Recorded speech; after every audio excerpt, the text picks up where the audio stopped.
Daredevil Born Again Season 1. Let's wrap it up.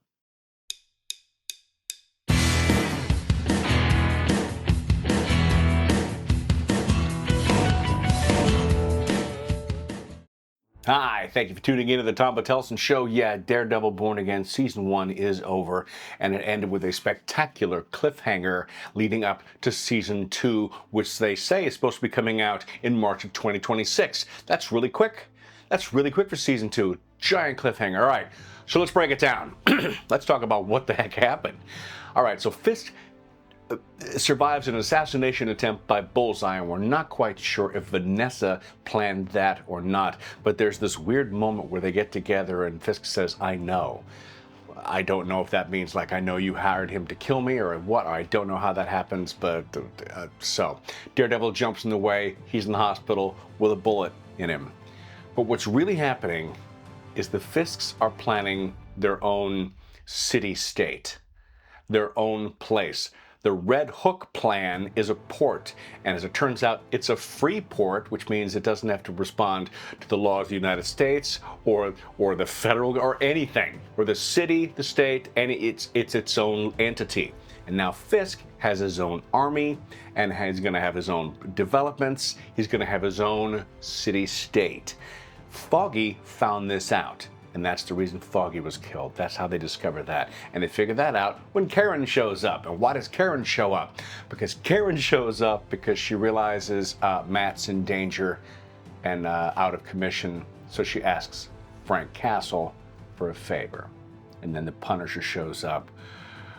Which is so good that the Punisher shows up and he's all clean shaven with a haircut, and then the two of them just kick ass over a bunch of guys, and oh my goodness, that's really, really good.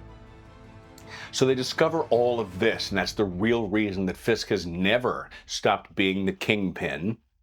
He lets Vanessa know, like, yeah, I cared about the city, and I do, but basically I'm going to make billions of dollars doing this. He's going to have his own city-state. I don't know where Bullseye falls into this. I don't. And they don't really let us know. I'm not exactly sure. But Frank is asked to join them in their quest, and Frank says, no, I'm not going. I'm not going to help you. It's not my thing. And then in a bit of a great turn, he decides, I will go. He goes down there by himself to Red Hook and just kills a bunch of guys before they take him capture. Now, I don't know if Frank did that on purpose. Did he go on purpose to hopefully get captured because he's going to get out? And that's the great thing that happens at the season-ending credits, is that Frank escapes. But wait, Frank doesn't escape. The Punisher doesn't escape. He gets loose. That's how I like putting it, because let's face it, when a tiger gets out of jail, it's loose. And if you're the villain, if you're a villain and you try to kill Daredevil, and Daredevil's in the hospital, and you think you did kill him, and you find out he's still alive, you go, dang, what does it take to kill that guy? My goodness, so frustrating. But if you try to kill the Punisher, and you think you do, and you think you've got him under wraps, and then he escapes, he's loose, you go, oh, I'm dead now. The Punisher is loose and is going to kill me for trying to kill him. That's such a fantastic thing. And in Red Hook in the warehouse are all the other vigilantes. The swordsman is there. And so, Daredevil and Karen, Daredevil's going to go down there and solve the whole thing by his lonesome, and then realizes he can't. He can't go. There's no way he's going to win this. He'll die down there. And then he says the great line, we're going to need an army. Okay. The internet is going crazy with the idea of who the army is going to be. Are we going to see the Defenders with Luke Cage, Jessica Jones, and Iron Fist? Are we going to see the new White Tiger?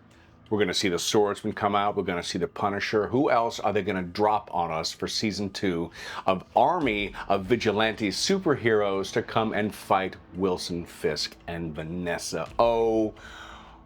Oh, I'm so in on this. Oh, I'm so in on this. Oh, and Heather Glenn looks like she's going to work for Fisk, and she can't be reached. She's gonna realize too late that she's joined the wrong side, couldn't see through it, and Matt couldn't tell her because then Matt has to say, oh, by the way, I'm Daredevil, I can't see, but I'm a superhero. I mean, there's so many things going on, but I'm so in for this army idea of what it could possibly mean. Oh, man. So in Fisk's rise for power, he is now going to claim martial law. I mean, you can't wander the streets alone. You can't be out past 8 o'clock. It is really hitting the fan, which is why the Red Hook plan is going to be so immense. And oh, it's really, yeah, talk about a cliffhanger. We're going to need an army. We're going to need an army to defeat this. Fisk has taken the entire season to rise to absolute power of his own little castle land. Oh, I cannot wait for this. Cannot wait. Oh. So that'll do it for my quick wrap-up of Season 1 and how I'm just nerding out about this, and I can't wait for this to happen. Like and subscribe if you like this kind of content, and hit that notification bell so you know when my stuff drops. It drops on Sunday. Coming up will be reviews for I love murder mysteries. I love murder mystery board games. I love murder mystery television shows and movies, and The Residence on Netflix is primo. Primo. It is so enjoyable and so fun and such a great whodunit with a magnificent, quirky detective. That review will be up soon. So will my review for The Electric State and a bunch of other stuff. There's so much stuff coming out this summer. It's going to be the nerdiest of times. Going to be the nerdiest of times, my good friends. So, until I see you next time, as always, peace, love, live long and prosper. And I mean it.